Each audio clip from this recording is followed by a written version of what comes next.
On CCTV. Thank you so much for spending your Wednesday morning with us. We will start with the news review, starting with the Daily Graphic. So the Daily Graphic says, NDC criticizes private investigation of state agencies. That story is on page 23 of the Daily Graphic.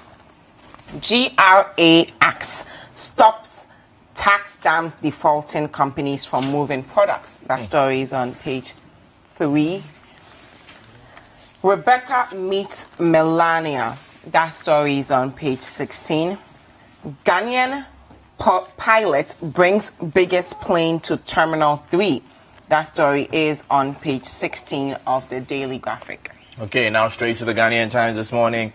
GRA dissents on tax stamp defaulters, stops distribution of beer, soft drinks, water, others. So the Ghanaian Times has that story here. The full story is on page 16. You can see the Commissioner General of the GRA, Mr. Emmanuel Kofi Inti. Now, NDC kicks against government audit reports. Mrs. Trump arrives in Accra to begin 4-nation African tour. And finally, 35 arrested over land dispute. That's what we have on the front page of the Ghanaian Times this morning. Okay, now let's take a look at the new crusading guide. Judicial Service gets new judicial secretary. That story is on page 10. NDC pummels Audit Service Board chair. That story is on pages 3. They're on pages 3 and 10. 90,000 applicants accept NABCO posting. Team Backbin consoles Backbin over bereavement. Okay, now straight to the Chronicle this morning. Account for $6.8 million, NDC tells Akufo-Addo, and also NABCO creates 90,000 jobs. Very good. 90,000 jobs. Well, I think we're hoping for 100,000, but maybe there will be an explanation on the 10,000. Now, incompetent 13 vie for NDC president. The full story is on page 2 and 3, or pages 2 and 3, and I think that's an unfortunate headline. Incompetent 13 vie for NDC president. Well, finally, Speaker wants Parliament to go paperless. So not just the ports, but Parliament. Okay. Now let's take a look at Go Street Business. Amended Companies Law not enforced 2 years after revision. That story is on page 12.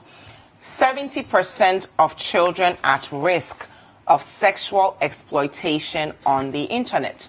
That story is on page 13, and that's very sad. I mean, 70% of children.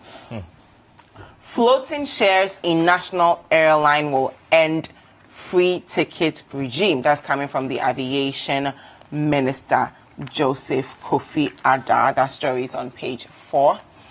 GRA cracks the whip for tax stamp non-compliance confiscated items at Achimota Mall. That story is on page 2. And finally, government drafts national cybersecurity policy to address challenges. That's coming from our vice president, and that story is on page 2 of the Gold Street Business. Now, The Independent. Indum begins Stop Panic Withdrawals, strengthen indigenous banks tour. So the full story is on page 2 this morning of The Independent. And finally, oil revenue outstrips cocoa as second biggest foreign exchange earner.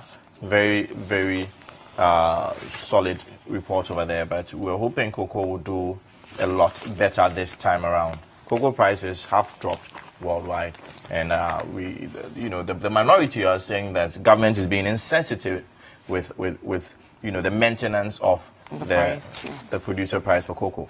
Yeah, yeah, it's really sad. Now let's take a look at the Daily Heritage. The Daily Heritage says government blows $6.8 million to hunt Mahama appointees. That's coming from the NDC. There's a picture here of Johnson Asiedu Nketia, who's the General Secretary of NDC. That story is on page 3. Economic hardship breaking homes. Women's organizer. That's coming from the women's organizer, and that story is on page 5. And 90,000 applicants accept NABCO posting. That story is also on page 2. Okay, now the Today newspaper. Comland Ghana to build First warehouse at Apollonia Business Park, page 9, has that story. And a beautiful picture here of Dr. Papakwesi Indum. It says, Indum leads tour to strengthen indigenous banks. NDC accuses government of blowing $60 million. Well, most of the other stories report it as some $6.8 million exactly. Yeah. And finally, Melania Trump donates phototherapy machine to the Ridge Hospital. Interesting. So the Today newspaper had that particular story to share. Now let's take a look at the Herald. Don't expect fuel prices to drop anytime soon. That's coming from IES. Akufo-Addo's witch hunt blows $6.8 million on hatchet job to jail political opponents. That stories are on pages 3, 4, and 5. Minority MPs to reveal cocoa farmers were cheated. Hold press conference today. Zen Petroleum sends MPA, EPA, and COPEC on UK course. So those are the stories in today's Herald newspaper. Now let's take a look at some online stories. CityNewsroom.com. It says here that election of MMDC's assembly members should be legally partisan, and this coming from Chairman.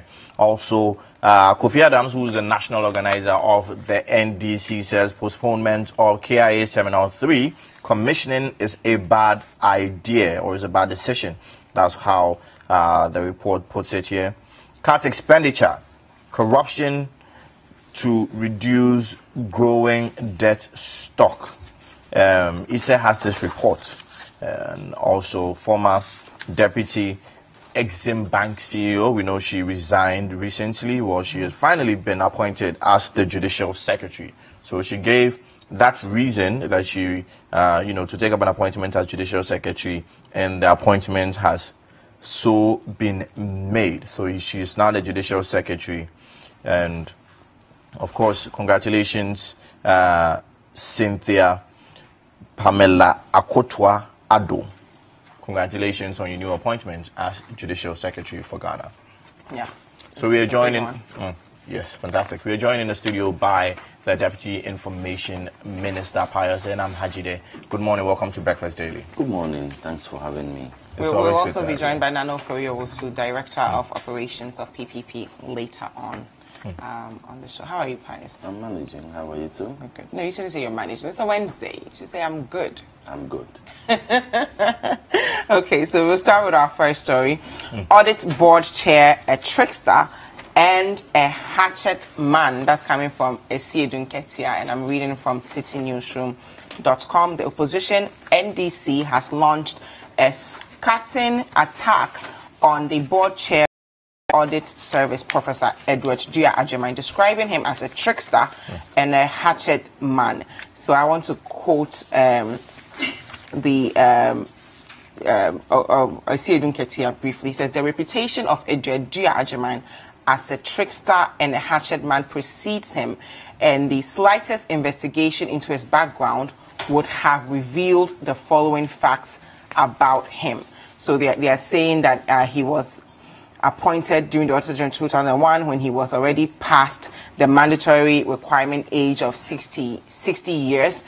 They just state a bunch of things that they think are wrong with who the Auditor General Chairman is. So your thoughts on the minorities' views on the Auditor General Chairman? Well, thank you very much, Jafar. Good morning to you and your colleague and to our cherished viewers. It's my view that, rather unfortunately, the choice of words that was used yesterday at the NDC press conference are quite un-Ghanaian and undesirable. I mean, we can have our differences, but we can also be civilized about expressing same. And subsequent commentary on it is even worse. And I've listened to the General Secretary of the NDC say some unprintable things about the board chairman of the Audit Service, and it is quite alarming that at that high level of politics, the level of degeneration that was witnessed is being witnessed. I am Let me share one more thing he said. He said, Dua Ajiman does not have the integrity and character to undertake such an assignment. The person who has been appointed by Nana Akufo-Addo to chair the Audit Service Board and who has been asked to recruit these private firms in the name of Cabinet Committee Secretary is the one who has now been recycled to chair the Audit Service Board to fight corruption. Well, and I feel quite scandalized about, those words. I'd wish that we did not use such insulting language when we are even in disagreement with our political opponents. Suffice it to say that I find that the position of the NDC is rather uninformed, at least, and I am being charitable. They appear quite uninformed about the goings on in this country today. But that is understandable. Mr. Asiedu Nketia is an internal contest. He is in an internal contest. A contest that it is looking like it's becoming increasingly difficult for him. And so he has to catch the attention of his NDC compatriots again. And for me, he chooses this as a matter of strategy to begin to gain the attention of the NDC. Otherwise, the submissions made yesterday at the press conference lacks substance, and they cannot be substantiated. In the first place, the investigations that are being conducted are not being conducted by the Auditor General. They are being conducted by the Economic and Organized Crimes Units Office, the IOCO. So he is fundamentally wrong when he says that it was the Auditor General's express permission has to be sought for other private audit firms to be engaged. That would have happened if that was engaged in conducting these investigations. So fundamentally, he misfired. He's ill-informed about the whole thing. Number two, there are only 5 standing subcommittees of cabinet. I mean, security, defense, legal and governance, economy and infrastructure. These are the standing subcommittees of cabinet. And all these committees are chaired by the cabinet secretary. There are instances arise that committees are created as a matter of a cabinet decision. They are creations of cabinet, but those are not cabinet subcommittees. For instance, the Interministerial Committee Against Illegal Mining is a creation of cabinet, but it is not a cabinet subcommittee. In that case, members or even the secretary of that committee can be people who are drawn from outside of cabinet. So for him to argue that this is a cabinet committee, one, he's again wrong. This is not a standing committee of cabinet, and so does not have to be chaired by the cabinet secretary or a member of cabinet. This is a creation of cabinet, but it is not a regular or a part of the standing 5 subcommittees of cabinet. And this is not the first time. All through our political history, if you check, sometimes cabinet will take decisions to form such committees outside of cabinet itself. That one, they bring people from outside of cabinet. And I just gave you a classic example with the Interministerial Committee Against Illegal Mining. This was a creation of cabinet, but it's not a cabinet subcommittee. So as the secretary to that committee was not a member of cabinet. You understand? So Mr. Dua Ajiman is not a member of cabinet, but when cabinet forms a committee of that nature, the law allows it. The arrangements allow that you can bring in somebody from outside of cabinet to be secretary, and that's what has happened. Maybe the fact that Professor Dua Ajiman doubles as the chair of the Audit Service Board, and again is acting as secretary to that committee that is coordinating investigations into allegations of corruption and so on and so forth, confuses Mr. Asiedu Nketia and the NDC to the extent that they think that this is an audit service job. It is not. It is an IOCO job. That subcommittee, after they have gotten all the allegations have been made and decided that there's a need to look into these matters, what they did was to direct traffic towards the IOCO. And IOCO, in the performance of its legal duty of preventing organized crime, and what else can be organized, my brother, if, in the words of the Supreme Court judge, the Supreme Court judge says that this appears to be a deliberate orchestration to create, to loot, and to share. So that is organized crime, financial crime as well. So it is well within the mandate of IOCO to want to interrogate these matters. And again, in conformity with the relevant laws, i.e. Section 14.3 of the IOCO Act, which empowers IOCO to bring in external advisors, external consultants to conduct some of these forensic audits. IOCO proceeded to engage some of the notable, reputable audit firms that we have in this country to conduct forensic audits. But those audits are presented to IOCO, which in turn creates a docket out of it for guidance from the Attorney General, and these lead to a prosecution directly. Unlike in the case of the Auditor General, whose investigations are not normally forensic, and that end up in Parliament. IOCO's forensic audits end up in prosecution. And so that's the difference. And Mr. Asiedu Nketia, I'm sure in the NDC got it entirely wrong in thinking that it was even wrong for external advisors and external consultants to be brought on board to assist in these things. These are normal practices, again, in our political history. When it becomes necessary, as and when it becomes necessary, IOCO, over the years, have had cause to go out, especially when they want to conduct forensic audits. Because people are becoming wittier, they are becoming smarter, and think that they can hide behind figures. So did the committee ask IOCO to do this? Yes, the committee gave, as it were, all the allegations that had been received, which Cabinet was inundated with, to IOCO, that this is your job, you do this. And then IOCO in turn gave some of these jobs to the ones that they had determined a certain premier facie, if you may, and wanted to do forensic audits to these audit firms. What role did Professor Duajiman play in this? No, Professor Duajiman is secretary to the cabinet, the committee, the subcommittee, a creation of cabinet. Professor Duajiman is secretary to that. So maybe he may be involved in corresponding between that committee and the office of the IOCO. And that would be the extent to which he would have been performing. But he was the former boss, right, of the Auditor General. Was he not? No, he was a former Auditor General. Yes. He's now. Don't you think there's a lot of conflict of interest? No, it's not. I think that it is even a better arrangement that the people who have the expertise. Mind you, I'm saying that he is a former Auditor General. Yes. And so he has technical knowledge of how audits are done.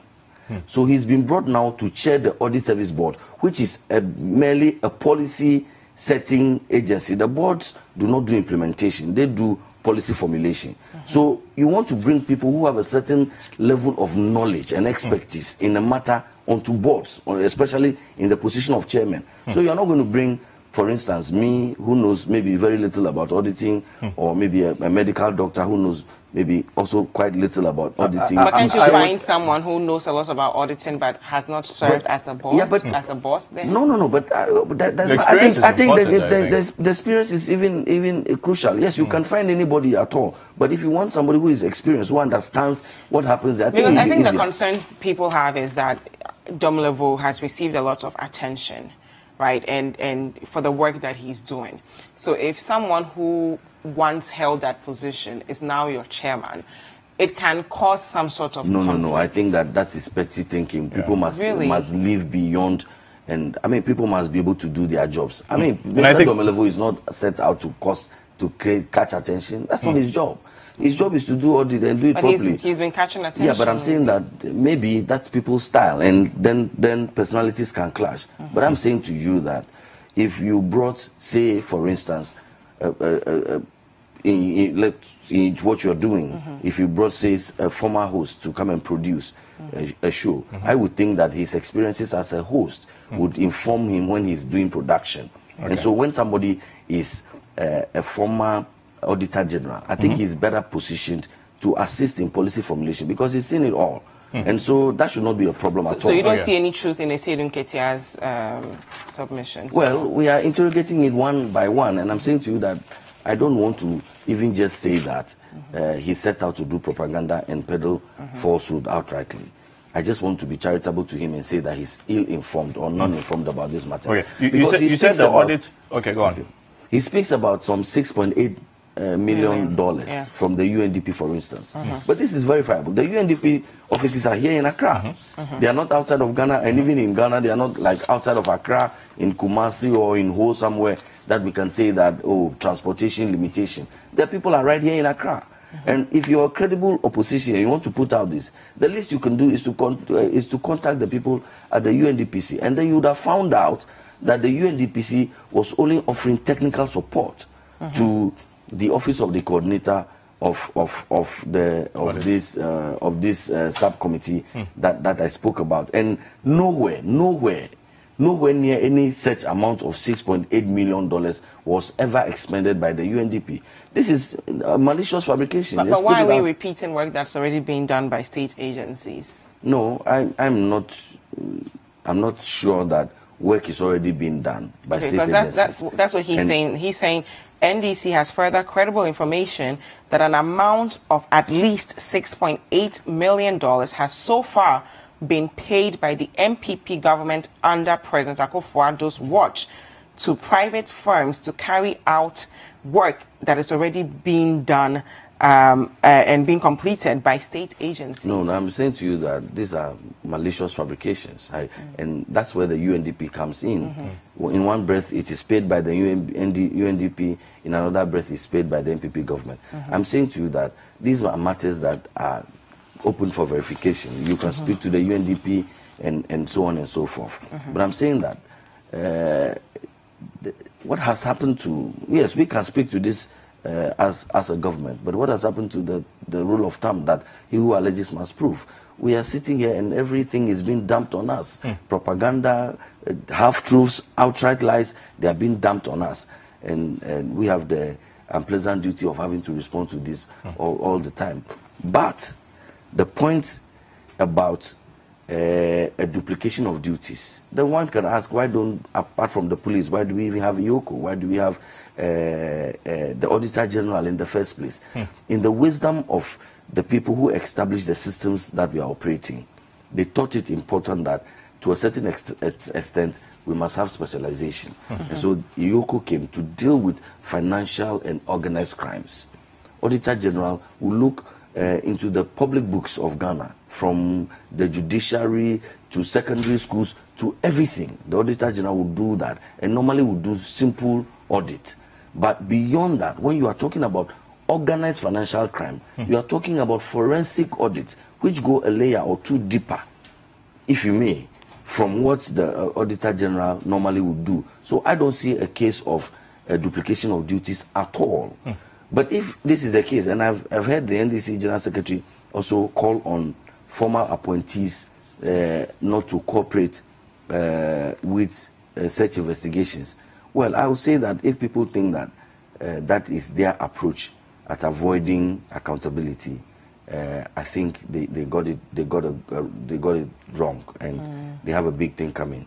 If I were them, I would avail and cooperate, because these are constitutionally mandated institutions that are doing their work. It may be a private firm that is asking the questions now, but if you don't give those answers, or if you give those answers will end with IOCO, which would end up in a docket being prepared, which will end up in an advice from the Attorney General and a prosecution. So it is a process that is unveiling, and it is quite surprising that for people who themselves stand accused of similar acts of diversion of funds, of corruption. You recall that no less a person than the leader of the NDC at the time, former President John Mahama, has accused the leadership of the NDC, including Mr. Johnson Asiedu Nketia, the General Secretary, of diversion of party funds in Cape Coast, in his last tour in Cape Coast. He made the point that monies that were released for party activity never got to the grounds for the reasons for which they were released. And so this could be suggestive of the ilk that we are speaking to and of. I want to encourage everybody to just conform to the laid down processes. So 2 things. It is not correct that this is not, or this is an Attorney General's work. This is an IOCO work. Again, it is also correct that IOCO has the mandate and the power to bring in external advisors and consultants to do this job, and they are doing that job. Again, it is not correct that we have spent $6.8 million.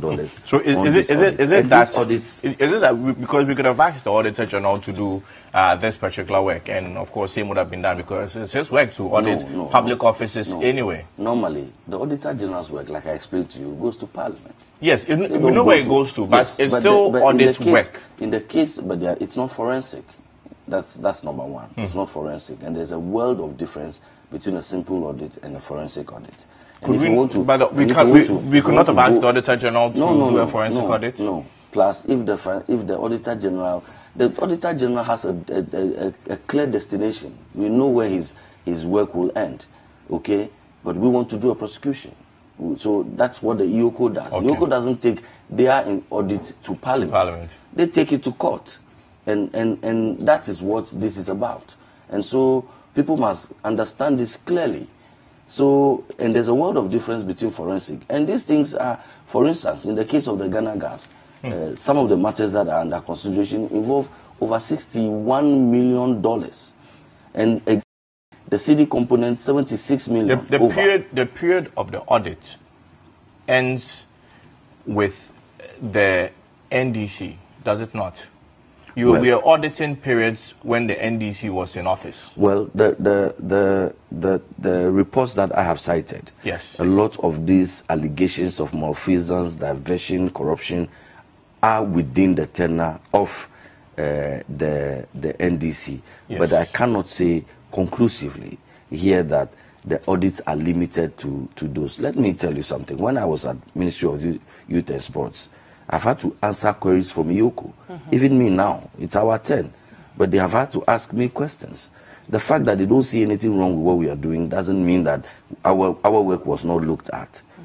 But I have seen reports, and I was just saying a few of them to you. Ghana Gas, $61 million plus 76 million Ghana cedis. At Maslock, 3 million Ghana cedis. At Free Zones, 3.9 million cedis and $1.6 million. I'm sure we can mention a lot of figures. I mean, it went up to about 800 million. It's fine. But I'm just saying that the initial report that came out was that the audit was supposed to end at the time, or it was supposed to end with the NDC. We audited NDC appointees, and not when, I mean, we've had close to 2 years of NPP, but we could have audited those accounts as well. Well, I can take that on as a suggestion, but let me ask you, if you were going to audit, how would you do it? Would you do it from top to down, from down to top? I mean that before you come to the 2 years of the NPP, or you will start with auditing the 2 years of the NDC. I think it's a continuous institution, absolutely, so we'll audit everything. So absolutely, anyway. So we are continue the conversation. We are not done with the investigation. We'll continue the conversation. We have to start from somewhere. We are not ending it. discussing Asiedu Nketia accusing the Audit Service Chair of being the President's hatchet man. This is Breakfast Daily on City TV. Let us know your thoughts with the hashtag Breakfast Daily and the WhatsApp line 0550585832. News review continues. Don't go anywhere.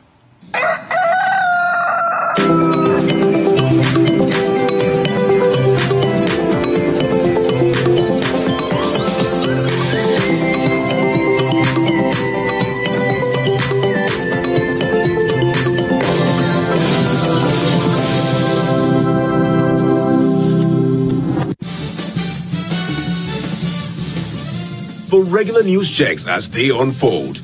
2020 news, all day, all the time. Politics, sports, entertainment, business, and more. 2020 news. We bring you the world in 20 minutes. And that's all the news in 20 minutes. Go. Spend 30 minutes every weekday catching up with all the trending social media conversations of the day.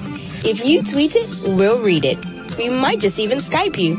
30 minutes is all it takes, so use the hashtag 30minutes on social media to catch our attention. Join the most interactive social media TV show weekdays at 5 p.m. only on City TV.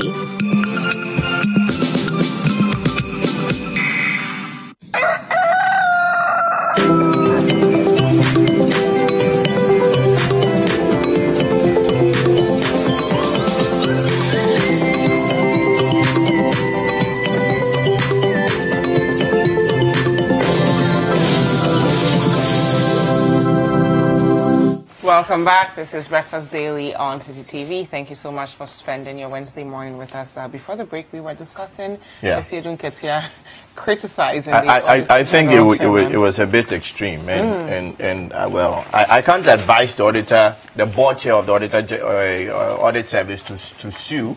But if those claims are unfounded, it's a good case for slander. Yeah. Solid case for slander. So next we're going to look at GRA. A couple of weeks ago, we talked about the fact that they were going to go out and really stop companies who are not using the... I tried my best to educate the general public. The general public that GRA did not do enough education because this excise tax stamp is very important. It's unlawful to have drinks, alcoholic, non-alcoholic, bottled drinks, canned drinks, and even tobacco, cigarettes, amongst others, without the excise tax stamp on it. So the story here says, GRA acts, I'm reading from Daily Graphic, page 3, stops tax stamp defaulting companies from moving products. The Ghana Revenue Authority yesterday demonstrated its resolve to bite in the implementation of the Excise Tax Stamp Act when it prevented a number of manufacturing companies and retail outlets that failed to comply with the law from moving their products into markets. So the companies that were caught were Accra Brewery Limited, SBC Beverages, producers of PepsiCo, Gehok Distilleries, and Guinness Ghana Breweries Limited. Shops that were affected were at Chimota Retail Center. And let's take a look at the Excise Tax Stamp. It's the Excise Tax Stamp Act 2013 Act 873, which was passed by Parliament in December 2013. It stipulates that excisable goods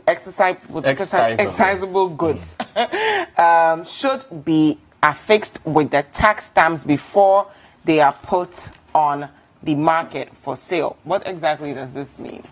Well, for tax purposes, you put these stamps. Even though it's 2013, it came into force this year. So you put these tax stamps. Why did it come into force this year? The law, it's quite funny.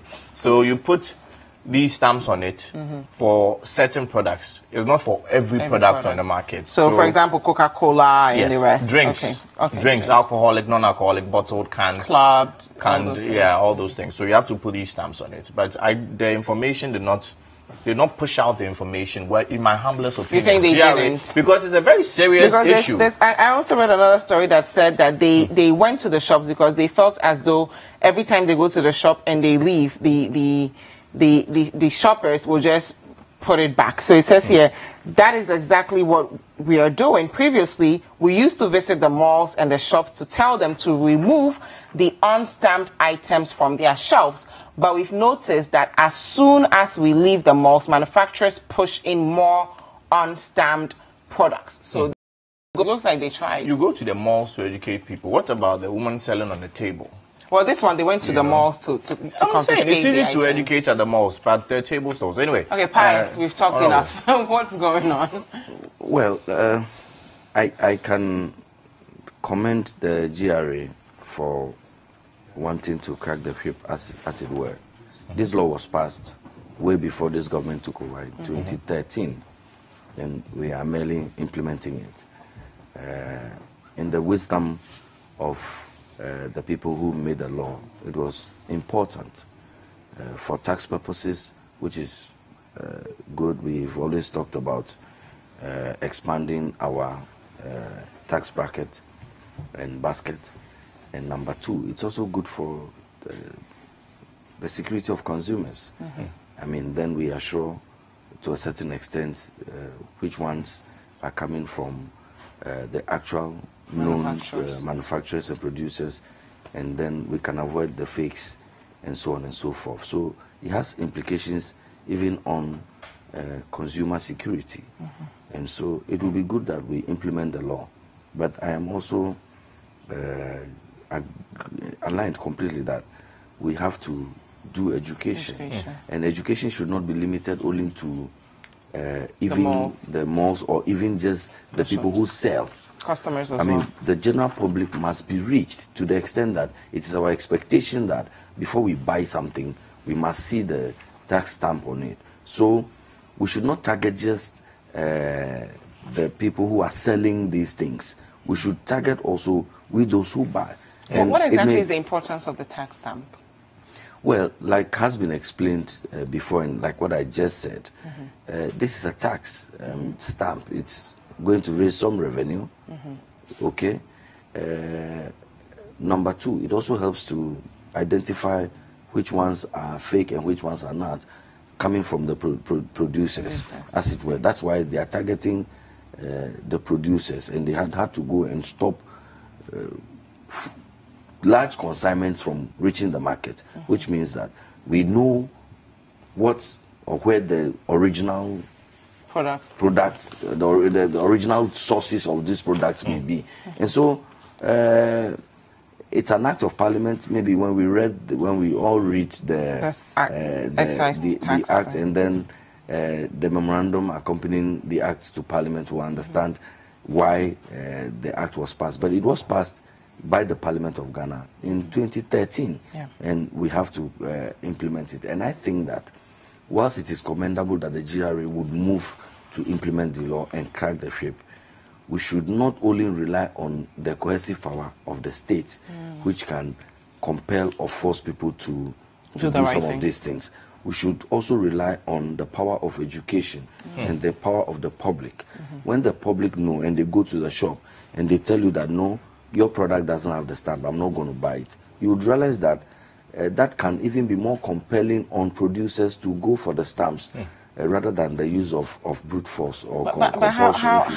How realistic is this when currently even GSA is struggling with because you would assume, you know, having the Ghana Standards Authority stamp would compel customers to buy things that are standardized. But you go into the markets and people are indifferent. They buy things that are cheaper, whether it has the stamp or not. Yes, it's a failure of campaign.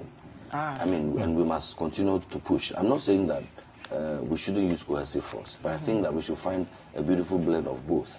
We should force people to do the right things to the extent that the law allows us, no problem. But we should also invest in educating the people. At the end of the day, you'll find out that when the public go behind you, and they begin to behave in the manner desirable, like you just explained, that they go, even though something may appear more expensive, because it has the GSA stamp, we know that our own security and safety is guaranteed here, and so we would buy those. When we develop that culture as a people, the fakes will generally and logically die out.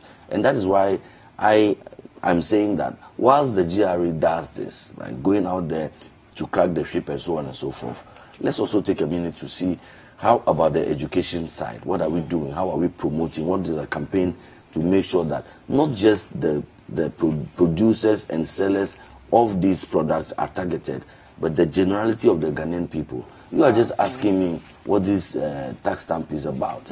An indication of a certain amount of ignorance as and campaign, if you may, on the part of the GRA. Let's go out there and push it. And so you do agree with Wilberforce that they should have educated the public first before policing these? Well, they have done not first. I think that they can do both. Whilst they do the. But we didn't hear much education from them. We just heard we were going to come after people. Well, they could have done better. To the GRA, they could have done better. I agree, but they have done something, but they could have done better. Yeah, because the punishment for this is actually very serious. If they confiscate, they can either confiscate your products, one, and then charge you 300 times what you would have ordinarily paid on it. 300 times, yes, exactly. And also imprisonment of up to 3 or 5 years. So if they charge the companies, are the customers going to pay the price for it? Because are they going to increase the price of these products? If No. These are penalties. These are penalties. Penalties to those selling and those importing. You know, if you're retailing or without these stamps, then it's an issue. But I do agree that they shouldn't just go to the markets. They should also go to the the markets as Yeah, well. yeah. Don't But just further target the big education chain. needs Yeah, to we go were down. expecting Nana Oforio to Director of Operations, PPP, but unfortunately he couldn't make it. But we've been joined by Duke Mensah Opoku, who is our parliamentary correspondent and host of Press Conference. Good morning, Duke. How are you? Good morning. So we're discussing GRA, yes, confiscating some items. Your thoughts on that briefly? Well, I want to look at it from the revenue generation measure. It's not in doubt that it's as a result of a certain pressure that's trickling down. At least within the last 2 weeks, various independent assessments have brought out the fact that one of the areas that the government is not doing well is with regards to revenue generation, or the state is not doing well is with regards to the revenue generation. And with this, I'm referring to the IMF's independent assessment of the country's economy as part of the review under the extended credit facility, which stated that, of course, the outlook and other things are quite looking good, but there's a serious problem with measuring up the revenue shortfalls. Even before that, the revenue numbers had to be reviewed in terms of the generation during the mid-year budget review by the finance minister, the IMF. And that's the macro view. Let's get to the micro. What's going on the ground? And then yesterday also, the assessment by the Institute of Social, Statistical and Economic Research yesterday brought out the economy, the state of the Ghanaian economy report. Again, also said that we're not doing well when it comes to the revenue generation side. So, GRA, this is part of what has been going on. Even in the last few weeks, we also read that the GRA commissioner himself had his eye on the ports, just as a measure also to show up the revenue generation measure. So it's not really surprising that after the tax amnesty, which was given to various businesses, expired at the end of September, they will move in with all of the force that they have to ensure that people, at least those who are within the tax net, do not get away with things like this. I mean, yesterday I saw the report, I've read the reports, places where you wouldn't expect. I mean, usually you would expect that the education would not have gone down well with smallholder businesses, some corner barber shop. Mom and pop shops. Shops around the corner shops and stuff like that.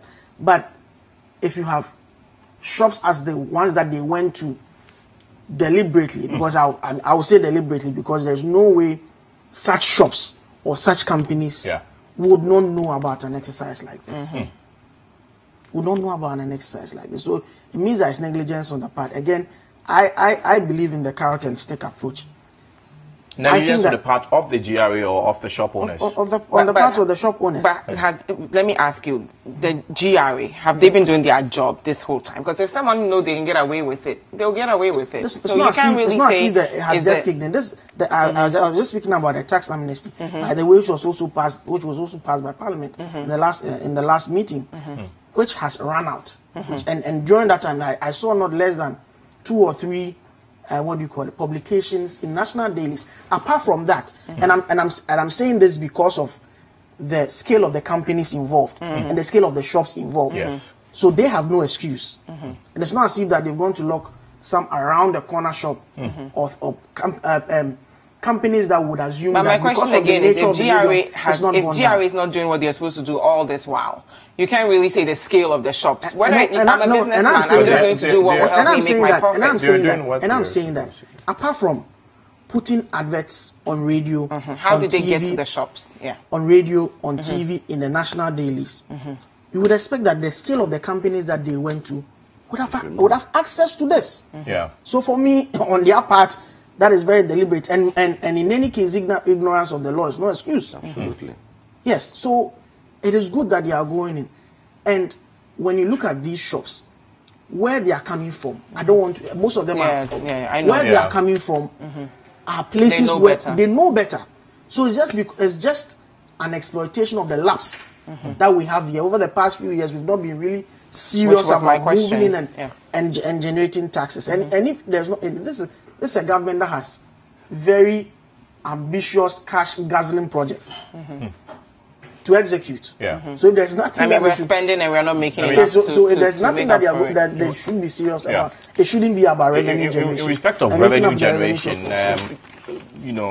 implementing enforcement policies post the tax amnesty period, and also generation of revenue through the exercises are going currently, I think is very good from Emmanuel Kofi. I think the only problem that maybe I may have is having Mackenzie or engaging Mackenzie, which is a foreign company, to do work that you are supposed to do as the boss of the GRA. No, I think if they are credible. Okay, go ahead. Well, I'm at a loss as to what Mackenzie is doing, what you speak about. But I am completely in agreement with what my brother says about us not meeting our revenue targets. But just for the records, if you did a nominal comparison between this system and the other system. But we're not comparing ourselves to the worst of our opponents, are we? I agree. Pius, as it stands right now, we keep spending. No, you see, we're not even good at taking money. I agree with you, and that's the hard part that we have to deal with. I'm not shying away from that. But I'm saying that in the context that we are operating a competitive, partisan approach towards things, if you are not careful, the blanket statement that we are not doing well as far as meeting our revenue targets are concerned may mean that we are doing worse than was done before. And that is why I am only taking a minute to clarify that, yes, we are not meeting our targets, but if you look at what we are doing today, it is still better than what was done in the past. But that does not mean that we should be mediocre and compare ourselves to the worst. So let's not do that at all. Yeah, so let's not do that at all. I know very soon. Let's not compare. No, but you see, otherwise it will be unfair. It belittles our standards. Because, no, I can understand exactly what you're saying, but please do bear with me also that we need to put out a certain message out there that the NPP is better than the NDC, and I will take a moment to do that. Okay, it's not subjective. The next topic. No, Jifa, it's not subjective. The facts speak for themselves. Yes, we are not meeting our revenue targets, but the targets that we are making today are still more than what the NDC made. We just have high targets. The reality is, we're talking about a Ghana beyond aid. Ghana that's going to be self-sustainable. All these things are rhetoric if we can't do something as basic as collecting revenue. So GRA is doing well, but we should do more. People are not paying their taxes all over the country. Yes. And we are not even... But one thing we shouldn't also miss that these are targets that government themselves set. Yes. So they could decide to set them a bit lower so that they can do the lazy job of... That's the point I was making. But so if your child makes a B in class, do you say your neighbor's child made a D, so your child is fine? Because at least the child got a B? It's a fair point for us to challenge ourselves a bit higher. That's right. So let's not also say... And punch a bit above our weight. That's the point I'm making, Jifa. So GRA should have done this years ago. That's all I'm saying. I just want to say, we said you were not aware of Mackenzie Group's... No, honestly, I will not lie about it. Okay, and so I hope that you also don't expect that I can... No, we can't, of course, it's fair. So Mackenzie is an international... Mackenzie International, the international group, they help, or their revenue collection...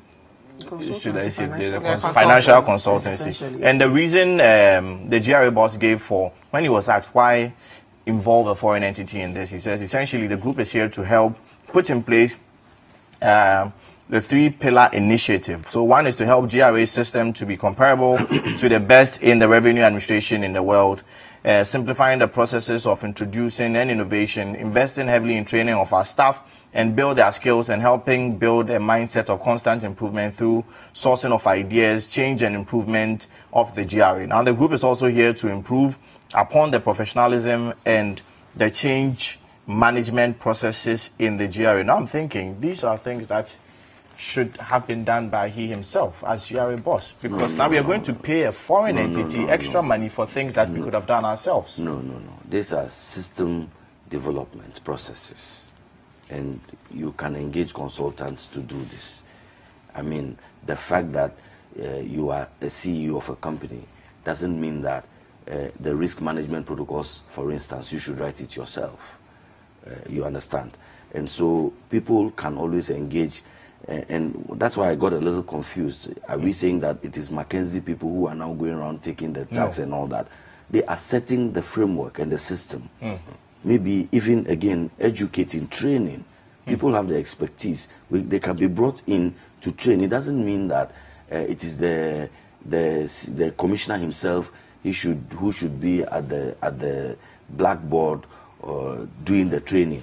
That one you can bring. Maybe it's my personal preference for local businesses. And I also think if we're going to go for foreigners to help us spend, we should get them to help us collect revenue, right? Because we're usually going to them for expenditure. Anyway, so really briefly, 37 Agogo. It's not for free though. Yeah, of course. So that's even. But if we're going for loans and we're spending, it would be fair for Duke to touch on this. We're pumping in loan into the country to spend, so we should collect revenue. Okay, because Duke was also making a very solid point about the fact that Mackenzie Group is very expensive. The revenue we are taking is going to pay Mackenzie Group is very expensive. Duke just said that it is all for free. That's all. No, but if we're taking the money and we are paying them, how much are we really saving? How much are we saving? Absolutely. I think that we should have water and sometimes we need to spend a bit to break in the huge revenue. And we couldn't find the human capital in Ghana? I don't know what systems they are developing. And I'm saying to you that this collection of tax is a tricky matter. But I think we have credible Ghanaians who can do it. Well, you see, if it's professionalism training, Jifa teaches professionalism. You know, we could have had local people. But there are people with their PhDs. No, we have people. We have credible people locally who can do it. Well, I have only one concern on this. I think that Mackenzie is an internationally reputable firm. They have a huge reputation all over the world as financial and management consultants. I'm just hoping that, because whether we like it or not, the contract they've already been brought in. I just hope that there will be an element within all of that they are having, so that there will be some transfer of knowledge and technology or whatever, so that in 2 years or whatever, we don't have to bring them back, but we'll have people who have solidly understood them. I think Pius can agree with that. No, but that's exactly the point about training and all that. It's technology transfer, knowledge transfer. Yes. Okay, thank you. But it costs a little bit. Just a bit, yeah. 27 Agogo SHS students nabbed for rioting. I'm reading from page 3 of the Ghanaian Times this morning. It says a total of 37 students of the Agogo Senior High School in the Ashanti region were nabbed by the police for allegedly taking part in a riot at the campus on Sunday night. Now, so bottom line is that there were about 24 girls and 13 boys that were arrested in all. The riots occurred as a result of the students demonstrating that they were having erratic water and power supply. So that's what caused, and several things were damaged. I mean, we had a report on City Newsroom. It was really, really horrible. I think I'll start with you, Duke, on this particular story. Two things. So first of all, I think briefly. I think that it's important that we investigate and find out the causes that might have brought about the student. And I say this as a former student leader myself. Sometimes managers of schools at the senior high school level can only be shaken by a bit of, not violence, but a bit of, guarded aggression or protest, positive defiance or whatever it is. I think that we should look into the issues that brought about these riots, get a quick solution to them as soon as possible, and investigate whatever might have brought that. But in the process, I mean, the story says 37 of them have just been arrested. Let us understand the fact that these are minors. Most probably, I mean, I'm probably because high school should be less than 18. Yes, let's not treat them in a way that would scar them for life, or harm them psychologically, or even make them much more hardened than they were before they went into that system. Investigate it, so resolve the issues if they have to be resolved, but know that the people that you are dealing with are kids, are children. Let's treat them that way, and probably they may come out of this whole process with a bit of reformed and good mind. I mean, we all protested in school and again, you need. I mean, Kofi Annan's story comes to mind but sometimes. But we didn't destroy ACs and things to survive out there in the world. You need a bit of grit, and those senior high school kids may be exhibiting that at this point in time. I don't agree. Let's not kill that part of them, or that drive of them to see challenges in their society's face. These students did destroy school property. Right? They must pay for that one. ACs, computer labs, and the likes. I unfortunately have to disagree with my brother Duke on this matter. I think that it is condemnable what the students did, and they ought to be ashamed of themselves. In this day and age, there are more refined ways like social media registering protests. You don't have access. Even traditional media, yes they do. Yes they do. Yes they do. Students in today's dispensation, I mean, the student activism that you did back in your day, did in their days. Even in my days, there was still the radio, and radio was a major part of getting our message across. And in Agogo, there are radio stations that the students could have gone to make their case. They could have written letters, even from the school to the various media houses. If one had come to City TV, you would have been too pleased to read, and because that is the dispensation that we are in. And this rather archaic way of dealing with student frustration must be condemned, and people must be taught the new ways of engaging with authorities. I mean, in our own homes, sometimes the things that we complain about in schools happen. I've had situations where I haven't had water flowing through my tap for a number of days. So what? I break my own TV and break my own connection, and so on and so forth. I mean, sometimes you truly and really don't understand what motivates us to do some of the things that we do. Yes, they may be kids, but they must be taught, and taught through the right processes. I'm not too keen on the police arrest. Maybe to bring sanity back on campus, the police have to be called in. But I think that these are troubled kids who need counseling, and they should be engaged more. I'm happy that there's just about 20-something of them who may have been involved. I hope that these are not the kids that we, as a country, have had to pump a lot of money to pay their fees. I believe that these are the John Mahama kids. Really? Thank you. Not the Nana Kufa kids. Deputy Minister of Information and, of course, Mensah Opoku, who is our parliamentary correspondent. Oh no, they're all your kids at this point. This is Breakfast Daily on CCTV. Let us know your thoughts with the hashtag Breakfast Daily and the WhatsApp line 0550585832. We'll be right back.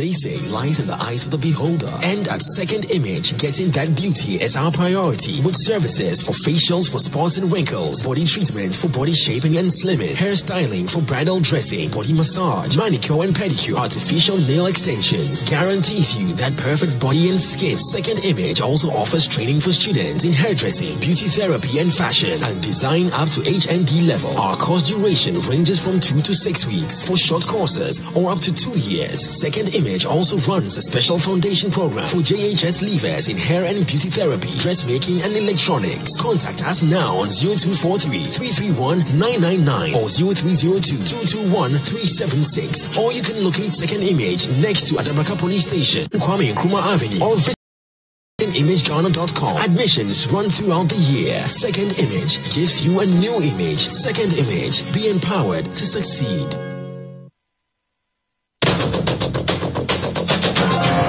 Good evening, this is The Point of View. We're live on CCTV. Tune in to The Point of View, Mondays and Wednesdays at 9 p.m. as Bernard Avlet takes the news further.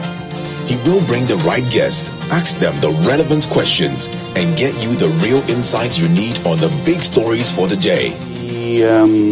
We need taxes to run the economy. How do you do it sensibly and have the least pernicious effect in terms of cascading through the economy? And I think that is the thinking that is required. It's not a denial that we need taxes, you know, and I think that is the difference in the two administrations. The Point of View with Bernard Avlet, Monday and Wednesday nights, only on CCTV.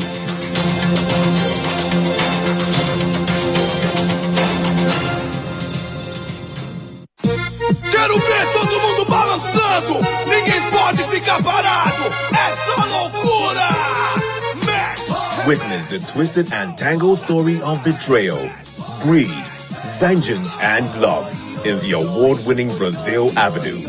Carminia, a woman led by greed, gets rid of her husband, who is Rita's father, and sends Rita away to a filthy landfill. Rita finds love in Batata, but they are soon separated by adoption into different families, far away from each other.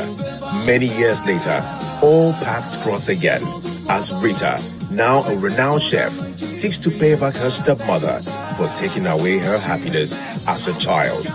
It's a story of twists, turns, suspense, and thrilling action in Brazil Avenue. Brazil Avenue, coming soon only on City TV. Brazil Avenue.